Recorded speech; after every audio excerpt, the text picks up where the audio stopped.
បាទជំរាបសួរជំរាបនឹករលឹកបងប្អូនពីចម្ងាយថ្ងៃនេះបងប្អូនធ្វើដំណើរ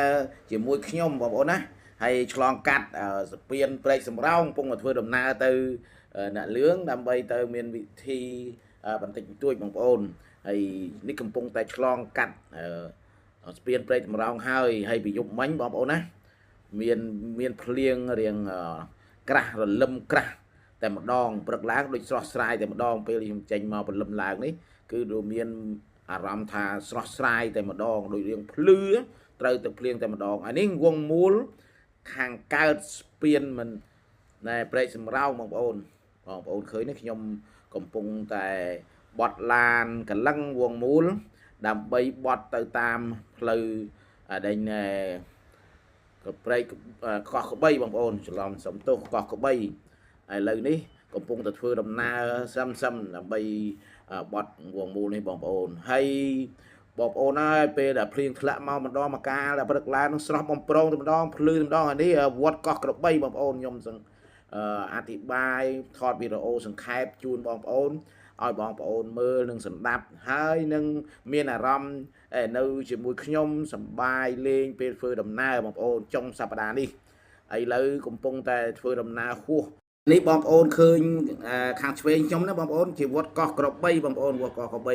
ហើយជីបន្តិចទៀតប្រហែលជាកន្លះគីឡូដីទៀតឃើញមណ្ឌលសុខភាពនឹងស្ដាំដៃខ្ញុំហើយមណ្ឌលសុខភាពនៅភូមិកោះក្របីនេះបងប្អូនធ្វើដំណើរតិចម្ដងទៅហើយបងប្អូនហើយតំបន់នេះជាតំបន់ជាពលរដ្ឋនៅម្ដុំនេះធ្វើស្រែចម្ការកោះក្របីនឹងបងប្អូនស្រូវមានជីជាតិល្អប្រសើរណាស់នៅដីម្ដុំហ្នឹងមានអំណោយផលឲ្យស្រូវឬក៏ដំណាំផ្សេងដែលដុះនៅភូមិសាស្ត្រនៅកន្លែងនេះបងប្អូនហើយបងប្អូនធ្វើដំណើរជាមួយខ្ញុំក្នុងនាមជាកំសាន្តលេងជាមួយខ្ញុំដើម្បីឲ្យបាត់ការអបសុកនៅក្នុងខ្លួនរបស់យើងបងប្អូននៅអារម្មណ៍អីផ្សេងវិបត្តិផ្សេងកុំឲ្យមានរោគ stroke រោគ stress បងប្អូនណាកន្លែងនេះបងប្អូនណាគឺចិត្តដល់អាដេញស្ពានកោះក៏បីឲ្យបងប្អូនក៏ស្ពានទូចមួយទេប៉ុន្តែមើលមិនទាន់គឺផុតហើយកន្លែងហ្នឹងនោះកន្លែងលឹមហ្នឹងបងប្អូនមានគីឡូឬក៏ស្ពានហ្នឹងដូចជារៀងហេតុស្ពានកន្លែងហ្នឹងផ្លូវក្នុងព្រែកគេទឹកហូរខែផ្សាកខែប្រាំងគោកអស់ហើយកន្លែងហ្នឹងហើយនេះកន្លែងដបូលធំហ្នឹងបងប្អូនហ្នឹងឃីវហ្នឹងយើងមើលអត់ដឹងទេពេលខ្ញុំជិះម៉ូតូទៅបានមើលឃើញបើយើងរៀងបើកឡានលឿនអញ្ចឹងមើលមិនសូវឃើញទេ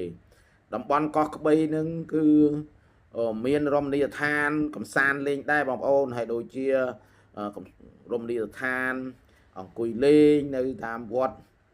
កោះក្បីនឹងជាដើមបងប្អូនណាហើយយើងបត់ទៅក៏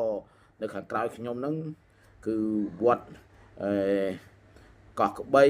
ដែលខ្ញុំឆ្លងកាត់ផុតហ្នឹងហើយវត្តផ្សេងជាច្រើនទៀតបងប្អូនជាកន្លែងដែលខ្ញុំនិយាយបាញ់ហ្នឹងណាក្លោងទ្វារចូលកូនគោលពេលធំឬក៏មានលុយគេសំសានលេងដើម្បីសុខភាពគេមកវាយកូនគោលនៅកន្លែងហ្នឹងណាបងប្អូនដើម្បីកំសាន្តសុខភាពចេញដំណើរតទៅទៀតបងប្អូនហើយធ្វើដំណើរជាមួយខ្ញុំអងតែននៅខាងមុខនេះឃើញលឹមបងប្អូនអងតែនទូរស័ព្ទអីចិត្តដល់ផ្លូវនេះហើយចិត្តដល់ផ្លូវខ្សែក្រវ៉ាត់ក្រុងហើយបងប្អូនហើយនេះខ្សែក្រវ៉ាត់ក្រុងណាបងប្អូនវងមូលខ្សែក្រវ៉ាត់ក្រុង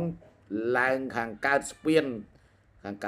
យើងឡើងចង់អែបស្ពានខាងជើងហ្នឹងបត់ខាងកើតយកមកដល់វងមូលហ្នឹងហើយបត់ស្ដាំយកទៅបុកទៅផ្លូវស្រែ7នោះបងប្អូនណាហើយបងប្អូនណាកុំឲ្យពេលវេលាយូរខ្ញុំសូមបញ្ចប់នៅការពិភាក្សាជាមួយបងប្អូននៅតាមដងផ្លូវដើម្បីកំដរអារម្មណ៍តែប៉ុណ្្នេះហើយមុននឹងបញ្ចប់សូមជូនពរបងប្អូនសូមឲ្យបងប្អូនបានអាយុវែងសូមឲ្យអាយុវណ្ណៈសុខៈពលៈកំបីគ្លៀងគ្លាតឡើយសូមអរគុណសូមជម្រាបលា